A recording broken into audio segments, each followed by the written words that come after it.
ನೋಡಿ, ಜಮೀರ್ ಅಹಮದ್ ಖಾನ್ ಅವರು ಏನೇ ತಿಪ್ಪರ್ಲಾಗ ಹಾಕಿದ್ರು ಡಿ ಕೆ ಶಿವಕುಮಾರ್ ಅವರ ಸಂಪುಟದಲ್ಲಿ ಮಂತ್ರಿ ಆಗಲ್ವಾ? ಎಷ್ಟೇ ಶತಪ್ರಯತ್ನ ಮಾಡಲಿ, ಯಾರನ್ನೇ ಮೀಟ್ ಮಾಡಲಿ, ಖಂಡಿತ ಆಗಲ್ಲ ಅನ್ನುವ ಮಾತುಗಳು ಕೂಡ ಕೇಳಿಬರ್ತಾ ಇದೆ. ಯಾಕಂದರೆ ಹೈಕಮಾಂಡು ಕ್ಷಮಿಸೋ ಮಾತೇ ಇಲ್ಲ. ಕಾರಣ, ದಾವಣಗೆರೆ ಬೈ ಎಲೆಕ್ಷನ್ ಚುನಾವಣೆಯ ಸಂದರ್ಭದಲ್ಲಿ ಜಮೀರ್ ಮಾಡಿರುವಂತಹ ಕೆಲಸ, ಪಕ್ಷ ವಿರೋಧಿ ಚಟುವಟಿಕೆ, ಇದೆಲ್ಲದರಿಂದ ಹೈಕಮಾಂಡ್ನ ಕಣ್ಣು ಕೆಂಪಾಗಿದೆ. ಈ ಕಡೆ ರಾಜ್ಯ ನಾಯಕರು ಹೈಕಮಾಂಡ್ನ ಮನವೊಲಿಸಲು ಏನೇ ಪ್ರಯತ್ನ ಮಾಡಬಹುದು. ಜಮೀರ್ ಅಹಮದ್ ಖಾನ್ ಅವರು ಡಿ ಕೆ ಮನವೊಲಿಸುವ ಪ್ರಯತ್ನ ಮಾಡಲಿ, ಡಿ ಕೆ ಸುರೇಶ್ ಅವರ ಮನವೊಲಿಸುವ ಪ್ರಯತ್ನ ಆಗಲಿ, ಮಾಜಿ ಸಿ ಎಂ ಸಿದ್ದರಾಮಯ್ಯ ಅವರ ಮನವೊಲಿಸುವಂತಹ ಪ್ರಯತ್ನ, ಬೇಕೆ ಹರಿಪ್ರಸಾದ್ ಅವರು ಯಾರನ್ನ ಮೀಟ್ ಮಾಡ್ಕೊಂಬಂದರು, ಕೆ ಸಿ ವೇಣುಗೋಪಾಲ್ ಅವರ ಮೇಲೂ ಕೂಡ ಜಮೀರ್ ಅವರ ಪರ ಒತ್ತಡ ಹಾಕಿದ್ರು ಹೈಕಮಾಂಡ್ ಮೇಲೆ. ಹೈಕಮಾಂಡು ಯಾವುದೇ ಕಾರಣಕ್ಕೂ ಕೂಡ ಜಮೀರ್ ಅವರನ್ನು ಮಾಡಲ್ಲ. ಯಾಕಂದರೆ ಜಮೀರ್ ಅವರು ದಾವಣಗೆರೆಯಲ್ಲಿ ಅಷ್ಟು ಪಕ್ಷ ವಿರೋಧಿ ಚಟುವಟಿಕೆ ಮಾಡಿದ್ದಾರೆ. ಪಕ್ಷದಲ್ಲೇ ಇತ್ಕೊಂಡು, ಪಕ್ಷದಿಂದ ಎಲ್ಲವನ್ನೂ ಕೂಡ ಪಡ್ಕೊಂಡು, ಚುನಾವಣೆ ಪ್ರಚಾರಕ್ಕೂ ಬರೋದಕ್ಕೆ ಹೆಂಗೆಲ್ಲ ಆಡಿದ್ರು. ಅದರ ಜೊತೆಗೆ SDPIಗೆ ಒಂದಿಷ್ಟು ಕೋಟಿ ಫಂಡ್ ಮಾಡಿದ್ದಾರೆ ಅನ್ನೋ ಆರೋಪ, ಅದೆಲ್ಲದಕ್ಕೂ ಪುಷ್ಟಿ ಕೊಡುವಂತೆ ವೈರಲ್ ಆದಂತಹ ಆಡಿಯೋ, ಜಮೀರ್ ಅವರು ಮಾತನಾಡಿದ್ದಾರೆ ಎನ್ನಲಾದಂತಹ ಆಡಿಯೋನೇ ಈಗ ದೊಡ್ಡ ಮಟ್ಟದಲ್ಲಿ ಸುದ್ದಿ ಮಾಡ್ತಾ ಇರೋದು.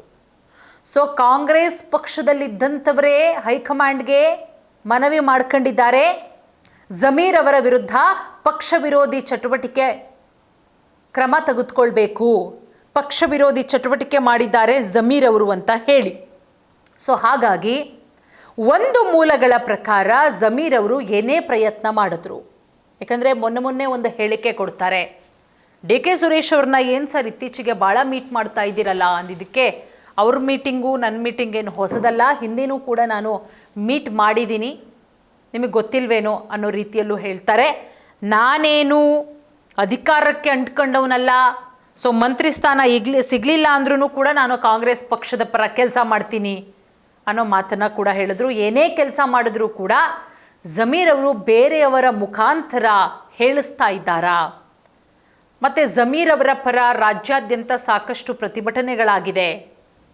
ಮುಸ್ಲಿಂ ಮುಖಂಡರು, ಮೌಲ್ವಿಗಳು ಎಲ್ಲರೂ ಕೂಡ ಇಲ್ಲ, ಜಮೀರ್ ಅವರಿಗೆ ಸಚಿವ ಸ್ಥಾನ ಬೇಕು ಅಂತ ಹೇಳಿ ಕೇಳ್ತಾ ಇದ್ದಾರೆ. ಡಿ ಕೆ ಶಿವಕುಮಾರ್ ಅವರ ಬಳಿ ಮನವಿ ಮಾಡಿದ್ದಾರೆ. ಮೊನ್ನೆ ಮಾಜಿ ಸಿ ಎಂ ಸಿದ್ದರಾಮಯ್ಯ ಅವರ ಬಳಿ ಮನವಿಯನ್ನು ಮಾಡಿಕೊಂಡ್ರು ಜಮೀರ್ ಅವರ ಬಣದವರು. ಒಂದಷ್ಟು ಜನ ಬಹಿರಂಗವಾಗಿ ಸಿದ್ದರಾಮಯ್ಯನವರು ಅವರಿಗೆ ಬೈದಿದ್ದಾರೆ.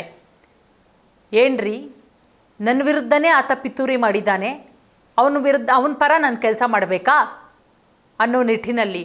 ಅಂದರೆ ಬಹಳ ಸ್ಪಷ್ಟವಾಗಿ ಗೊತ್ತಾಗುತ್ತೆ ಸಿದ್ದರಾಮಯ್ಯ ಅವರು ಕೂಡ ಗರಂ ಆಗಿದ್ದಾರೆ ಅಂತ ಹೇಳಿ.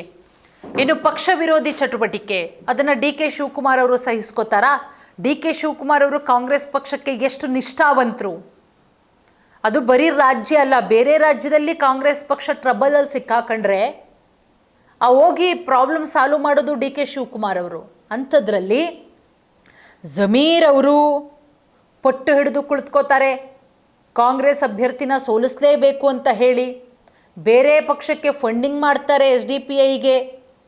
ಅದಾದ ಮೇಲೆ ಆ ಪ್ರಚಾರಕ್ಕೆ ಬರಲ್ಲ, ಹಂಗೂ ಹಿಂಗೂ ಮಾಡಿ ಸಿದ್ದರಾಮಯ್ಯ ಅವರು ಕರೆಸ್ತಾರೆ. ಒಂದಿನ ಬಂದ ಪುಟ ಹೋದ ಪುಟ, ಹಂಗೂ ಹಿಂಗೂ ಮಾಡಿ ಶಾಮನೂರು ಶಿವಶಂಕರಪ್ಪ ಅವರ ಮೊಮ್ಮಗ ಸಮರ್ಥ್ 5,000 ಮತಗಳ ಅಂತರದಿಂದ ಗೆಲ್ತಾರೆ. ಅದಾದಮೇಲೆ ಆಡಿಯೋ ಸ್ಫೋಟ ಆಗುತ್ತೆ. ಸೊ ಇದೆಲ್ಲವನ್ನೂ ಕೂಡ ಕಾಂಗ್ರೆಸ್ ಹೈಕಮಾಂಡ್ ಗಮನಿಸ್ತಾ ಇದೆ. ಒಂದು ಬಾರಿ ಏನಾದರೂ ತಪ್ಪನ್ನು ಕ್ಷಮಿಸ್ಬಿಟ್ಟು, ಅದು ಭಾಳ ದೊಡ್ಡ ತಪ್ಪು ಮಾಡಿದ್ದಾರೆ, ಪಕ್ಷದಲ್ಲೇ ಇತ್ಕೊಂಡು ಪಕ್ಷದಿಂದ ಮಿನಿಸ್ಟ್ರಾಗಿ ಎಲ್ಲ ಖಾತೆಗಳನ್ನು ಅನುಭವಿಸಿ ಈ ರೀತಿ ಮಾಡಿದಾಗ ಹೈಕಮಾಂಡು ಕ್ಷಮಿಸಲ್ಲ. ಒಂದು ಬಾರಿ ಏನಾದರೂ ಜಮೀರ್ನ ಕ್ಷಮಿಸಿದ್ರೆ ಬೇರೆಯವರು ಇದೇ ರೀತಿ ರಿಪೀಟ್ ಮಾಡ್ತಾರೆ.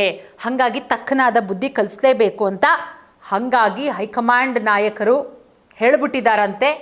ಡಿ ಕೆ ಶಿವಕುಮಾರ್ ಅವ್ರಿಗೂ ಹೇಳಿದ್ದಾರೆ, ಸಿದ್ದರಾಮಯ್ಯ ಅವ್ರಿಗೂ ಹೇಳಿದ್ದಾರೆ, ಏನೇ ತಿಪ್ಪರ್ಲಾಗ ಹಾಕಿದ್ರು ಜಮೀರ್ ಅವ್ರನ್ನ ಮಂತ್ರಿ ಮಾಡಲ್ಲ, ಅವರು ಶಾಸಕರಾಗೇ ಇರಲಿ.